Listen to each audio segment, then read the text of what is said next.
এই জীবনে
বলতে পারবেন না আমার হারাই। আমরা কিন্তু সবাই হারা। কারু মা মারা গেছে, কারু বাবা মারা গেছে, কারু ভাই মারা গিয়েছে, কারু বোন মারা গিয়েছে, কারু ছেলে মারা গিয়েছে, কারু মেয়ে মারা গিয়েছে, কারু স্বামী মারা গিয়েছে। যে মা বিধবা সকালের আসরে চোখের জলে ভেসেছে, এখন চোখের জলে ভাসে। যে হারানোর ব্যথা যার হারাই সে জানে, জীবনে জানে।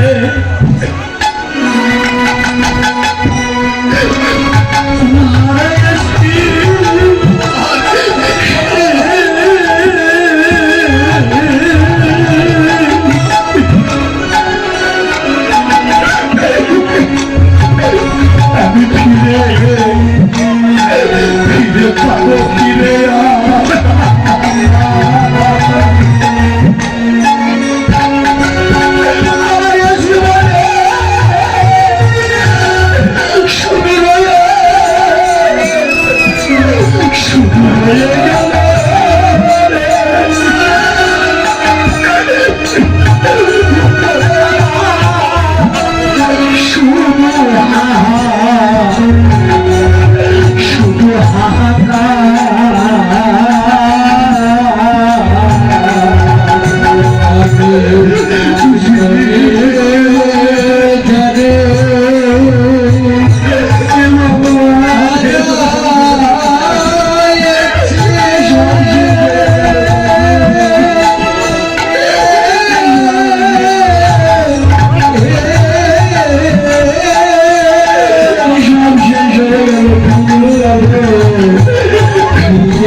ভাই শ্রীরাম রে যারা যারা হারায় সেই জগতে যারা যারা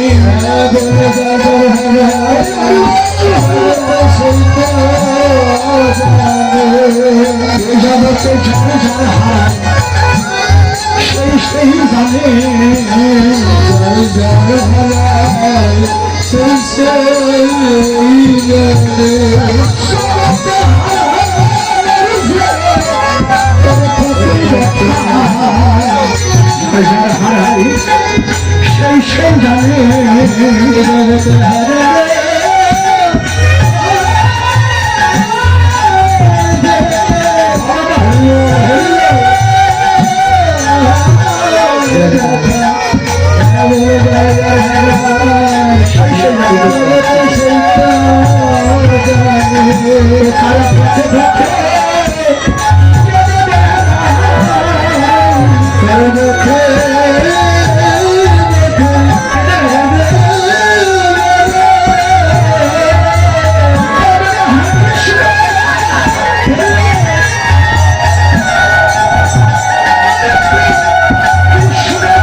এই জনমুখী দুলাল মোহনকের মায়ের কথা মনে পড়ল।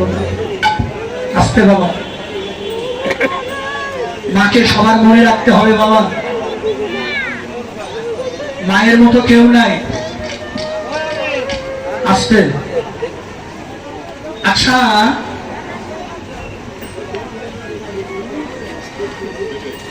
এখন বাবা আমাদের সনাতন ধর্মে এখন একটা নতুন দল বাড়াইছে, নতুন দল। যদি কেউ থেকে তাকে রাগ করেন না, তারা এখন বিভিন্ন জায়গায় যায়, সবার কাছে কয়, কি কয়, মায়ের হাতে খাওয়া যাবে না, মা বাবা মারা গেলে শ্রাদ্ধ শান্তি করা যাবে না, মা বাবার সাথে সম্পর্ক রাখা যাবে না। আমার সামনে দাঁড়িয়ে থেকে বলে, তুমি তোমার কত সালাম দলিল আছে আমি দেখব।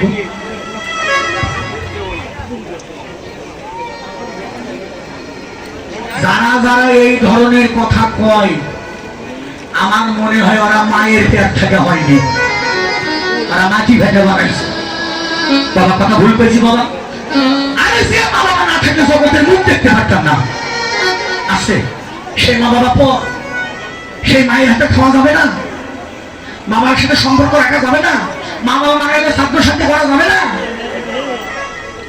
ভগবান যারা এই ধরনের কথা বলে, যদি আসলে কেউ থেকে তারা শুনে রাখো, ভগবান নিজে মুখে নারদে বলেছে, নারদ এই পৃথিবীতে যদি কোনো মানুষ আমারে ভুলে যায় দুঃখ নেই, আমারে ভুলে গিয়েও যদি সকাল সন্ধ্যা মা বাবার চরণে ভক্তি দেয়, মরণের পরে ওই মানুষটা আমাকে প্রথম লাভ করে থাকে যারা মা বাবাকে ভালোবাসে।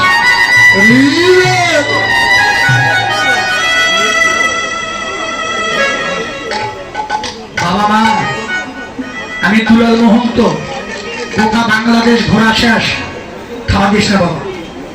ভারতে বহু জায়গা গেছি বাবা, গয়া, কাশী, বৃন্দাবন, হরিদ্বার, রামঝোলা, রসমজোলা, কেদারনাথ, বদ্রীনাথ, অমরনাথ, যেখানে শিব ছিল মাটির থেকে 120 মাইল উঁচু। আমি দূরের মুহূর্তে সেখানে একবার গিয়েছি। বনশৈলে উঠতে হয়, বরফের পাহাড়, যেখানে শিব আর পার্বতীর গোপন তত্ত্বের আলোচনা হয়েছিল, জন্ম মৃত্যু। ওটা হলো অমরনাথ ক্ষয়। বেশিরভাগ মানুষই মারা যায়। 17 জন গিয়েছিলেন একসাথে, 5 জন ফিরেছি, 12 জন শেষ। নিচে বনশৈ নিয়ে তারপরে যাইতে হয়। আপ ডাউন 17 দিন লাগছে বাবা।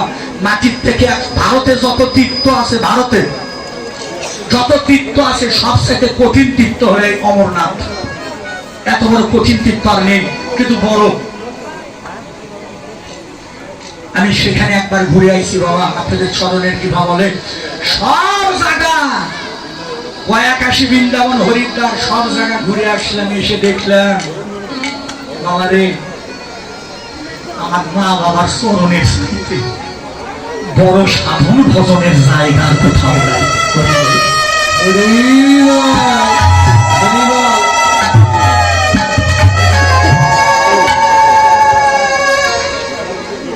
দিদিমণিরা, এই যতই লক্ষ্মী পূজা করো, যত দুর্গা পূজা করো, যত শিবের মাথায় জল ঢালো, যত সিঁদুর পরো, যত একাদশী করো, যত মালা জপো, যত তিলক কাটো, আসলে মাইক দিয়ে পেয়ে গেলাম, যতক্ষণ পর্যন্ত আপনি আপনার শ্বশুর শাশুড়িকে ভালো না বাসবেন, আপনার সব ডাক মিস কল হয়ে গেলাম। আসলে আপনার একটা ডাকও ভগবান শুনবে না, একটা কর্ম ভগবান গ্রহণ করবে না, যতক্ষণ আপনি আপনার শ্বশুর শাশুড়িকে ভালো না বাসবেন।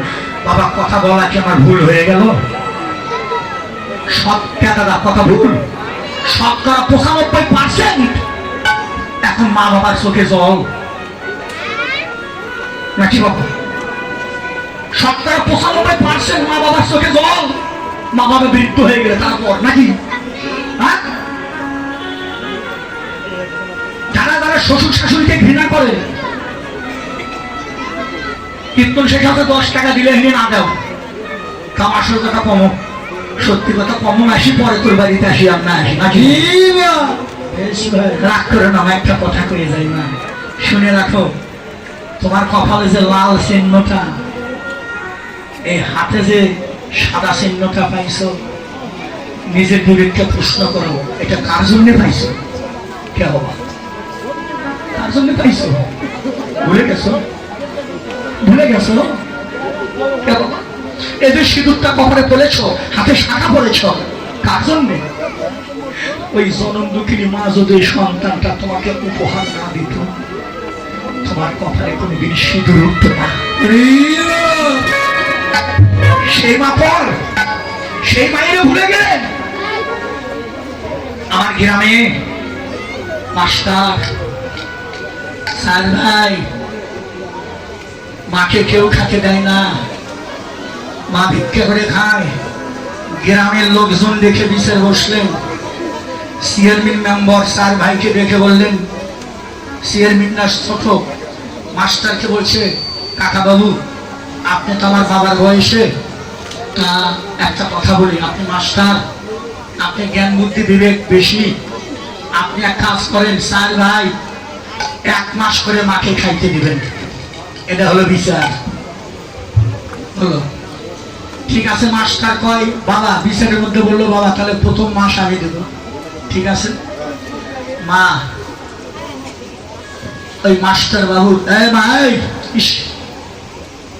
রসগোল্লা বাটির মধ্যে ছাই দেন। আমি একটা খুব ভাবে ডুবেছি। মাস্টার বাবু 1 মাস খেতে দিলেন মাকে। দুপুর বেলা বৃদ্ধ মা, বাবা তো মারা গেছে,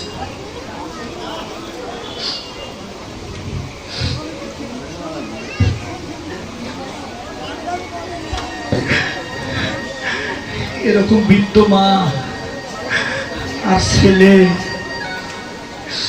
একসাথে খাইতে বলছে। ওই মাস্টার বাবুর ছেলেটা মাস্টার বাবুর সেবা অন্ন বদনে তুলে দেয়। মা কিন্তু ভাত মেখেছে, বদনে দেবে। হঠাৎ করে একটা শব্দ এলো। ছেলে কিন্তু একসঙ্গে বাড়ানো, সবার জন্য কথাটা শোনা, করে যারা ইসলামে আছে তারাও শোনেন। আমার গ্রামের একটা বাস্তব ঘটনা বলছি। মা ছেলে একসঙ্গে কেঁদে বলেছে,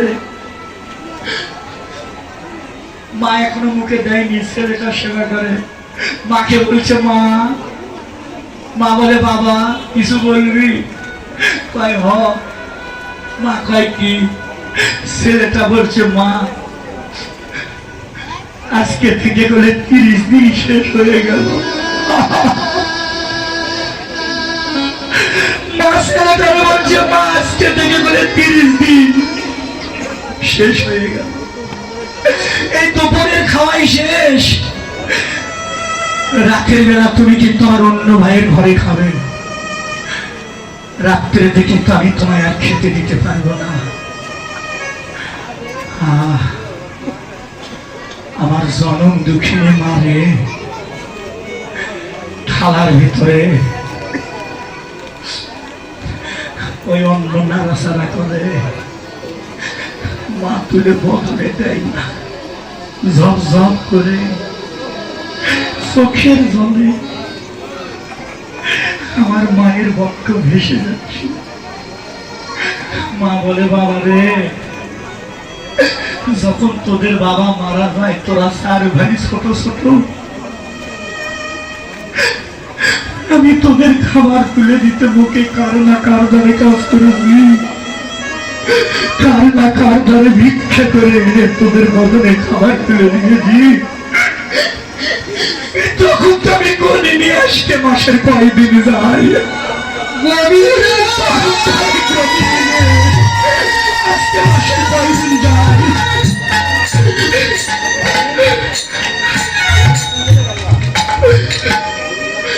আজকে দিন গণিস, বাহ বাহ ছেলে বাস, মানুষ আমরা।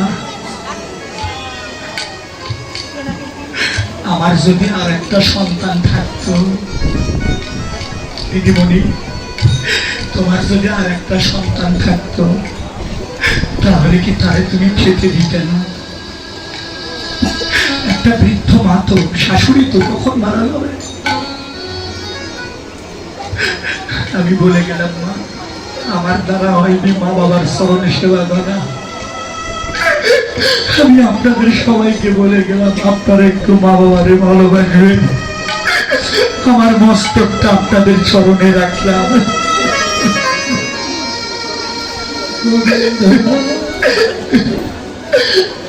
এতদিনে বুঝতে পারলাম আমার মা বাবা সব সাধনা,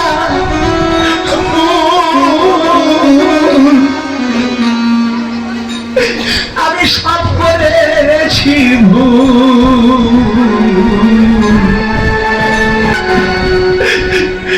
এখন কেঁদে কেঁদে বক ভাষা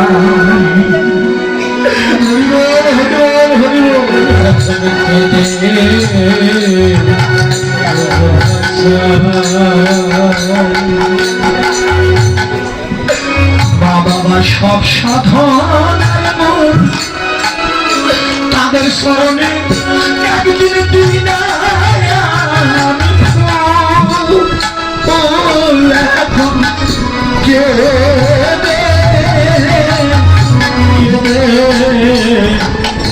ভাষা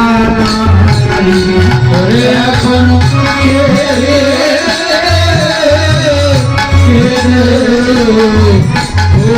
ভাষা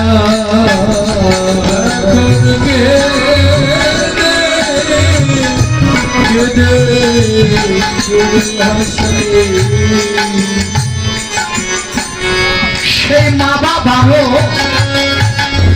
করে কৃপা হলে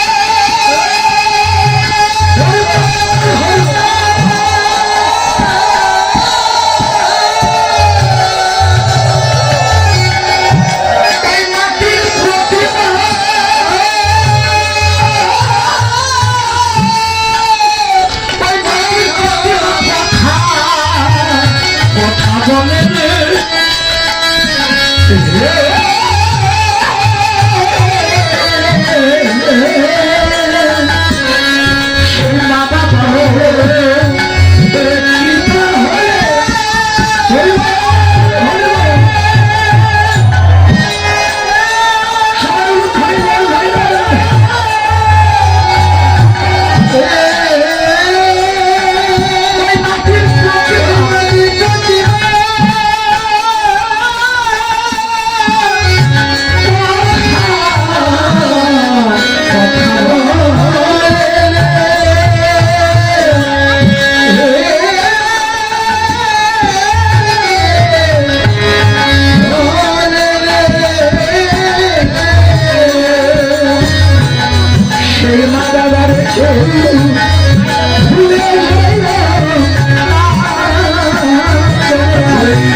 মা বাবার কৃপা হলে মাটির প্রতিমা কথা বলে। আমার অনুরোধ, আজকের আসরে মা বাবারে কেউ কষ্ট দিবে না, সবাই মা বাবারে ভালোবাসা। আসতে বাবা বাবা, আসতে বাবা বাবা।